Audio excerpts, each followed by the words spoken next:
Welcome back, and today we're talking about By the Grace of the Gods, episode 5.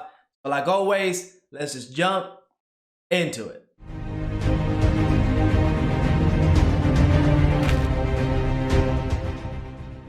Episode 5 was a great setup episode for the future where this anime is heading. We're gonna see Ryoma go on some pretty good adventures. I mean, we got to see some fights between monsters. Honestly, I did not think we were gonna start seeing more action from this anime, especially since the animation and the stuff like that is not, really great. I don't think the budget was really out there for the animation when it comes to the fights.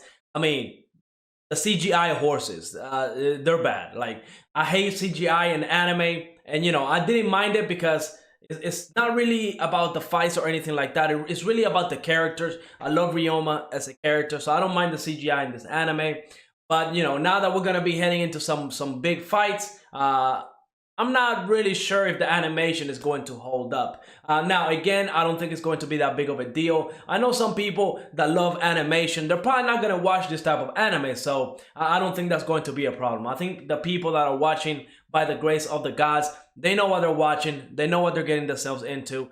When it comes to the fights, no matter how big it's supposed to be, I don't think they're going to expect some great animation from it. But let's talk about the episode because we had some big moments in this one. I want to talk about how Elia prepared a huge breakfast. That's how the episode opened up, with breakfast. And I have to say, breakfast is my favorite food. And I don't care, but every anime out there that does food, 9 times out of 10, it looks good. And I was getting hungry watching this, okay? The food just looked good. I wanted to get some eggs, some ham. I was ready to eat. Breakfast looked amazing. Now, Elia was trying to set all of this up because she wanted Ryoma to help her how to study magic by playing. And it was kind of like a little bit of fun, right? Essentially, Ryoma showed Elia how to create bubbles, how to create, a bubble with water in it and just, make different shapes, how to do sparks with fire. It was just nice little fun that kids would like to do. And it's a little bit hard for Elia at first. She was able to do the bubbles, but they weren't as good as Ryoma's, and she's struggling by doing the shapes. But she's a fast learner, so she was able to get that down pretty fast. And then, of course, we got to see Ryoma train in attack magic. And, I would say Ryoma is pretty much a prodigy at this point, because he was able to do all the magics he was shown fairly quickly. He learned them fast, and if you see the damage that he was doing to all the different not concrete, but the different mountains and boulders and stuff like that, it was a lot more damage than the Camille person that was teaching him. So Ryoma, as you already know, he's definitely OP, and I'm sure all that new combat stuff that he learned is going to come in handy. Now, the other great thing that he also learned was more space magic. He learned how to do warp. Essentially, he did teleportation, and essentially he just teleported everywhere. And then he did warp, and I'm guessing, like, isn't that the same thing?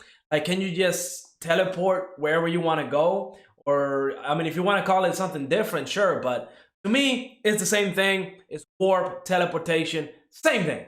But he learned that, and then of course he learned dimensional home. That's the big one, because now he can take all the different slimes with him. He can create like its own space where there's oxygen so that slimes can live in there. I don't know if it's gonna be for like a long period of time. Maybe it's forever. Maybe it's for however long he can hold the magic. Whatever the case may be, he's going to be able to get his army of slimes and take him wherever he needs to go. So I don't know if the slimes can actually fight, but I'm guessing if he turns into like a king slime, they'll be able to do some type of combat, right? I'm guessing, even though slimes are known to be the level 1 monsters every RPG out there. But yeah, it was fun seeing Ryoma learn some new magic. It was awesome. And now once they head into the mines, that's when we start seeing monsters. And I'm gonna tell you, that's the big no-no for me, because I don't like bugs. I don't deal with bugs. And the bugs that we got here on our planet, they're that big. Maybe we might get a little bigger ones here and there,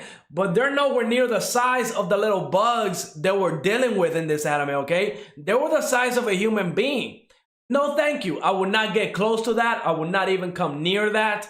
I don't even want to know they exist. And we see that Elia, she's kind of struggling a little bit. She's getting training as the future Duke. You know, she has to be able to do combat, financial stuff. She's going to have to be able to take care of her whole region.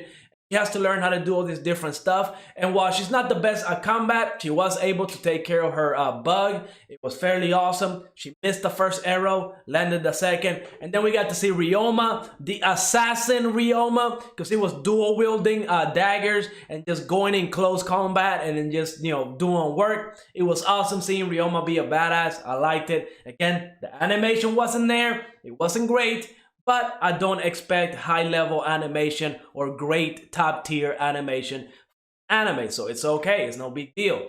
Now, of course, they found a new slime, the metal slime. I'm surprised that Ryoma has never even found this, but it makes sense, right? There's slimes everywhere, and the fact that this one is inside of the mine, it would turn into a metal slime because it's so surrounded by iron and stuff like that. So it made sense, and Elia kind of captured it and gave it to Ryoma as a gift. That was awesome. I can't wait to see what Ryoma will do with this slime. I'm sure it's going to get crazy, and I'm sure this is going to be the slime that Ryoma can use for combat. I'm pretty sure that's what's going to be the case. I could be wrong, but my theory right now is that the metal slime is going to combat, and I'm sure we're going to see it in action next episode. Now, we also saw Ryoma do alchemy. He was able to get the dirt and separate the dirt from the iron and then create that iron and turn it into like an ingot. It was awesome. Reminded me of Fullmetal Alchemist. So yeah, that was I don't know if it was like an Easter egg or something along those lines. It was awesome. I liked it. And then finally he was you know, introduced to I forgot the trader's name, Surge, I believe it was.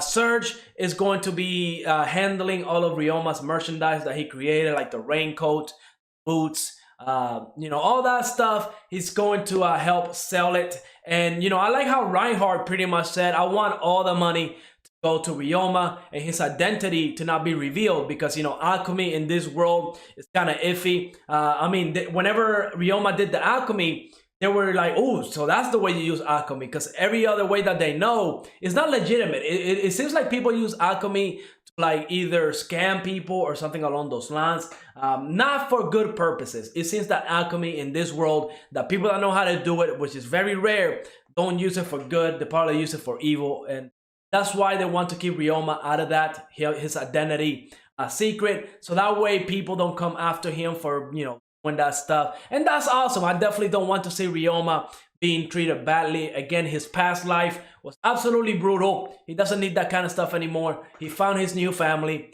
They're loving, they're caring, and that's how he needs to stay. Now, I'm pretty sure with the raincoat and all the different supplies that he gave to Surge, it's going to be amazing, and he's going to be making a lot of money. That's going to be awesome. So now Ryoma is going to be OP, rich, and now I can't wait to see where his adventure is going to go, because once they were exploring the mine, they found like a huge nest of monsters. They were like low-level monsters, but at the end of the episode, whenever the leader of the Adventurers Guild, you know, was saying that they arrested everybody that was embezzling money, they did that off screen, so we didn't get to see who it was. So I guess all those people are dealt with.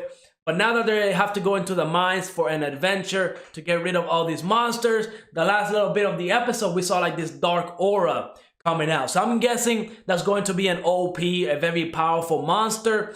And essentially Ryoma is going to be the only one that's going to be able to fight it and take it out. So that's going to be quite good. I can't wait to see that. Again, I kind of wish this anime would have stayed in like the slice of life area almost. Because honestly, if it starts heading into the combat and stuff like that, you know, the animation is not going to be there, I don't think. So it's just going to bring that stuff down, right? Like, I prefer to see Ryoma interact with Elia and Reinhardt and all those different characters, rather than him go and do those adventures where there's going to be a lot of combat and stuff like that, because the animation is going to look rough. But again, I don't expect too much from this anime when it comes to the animation department, so no big deal. I just kind of wish they would have stayed in like the chill side of.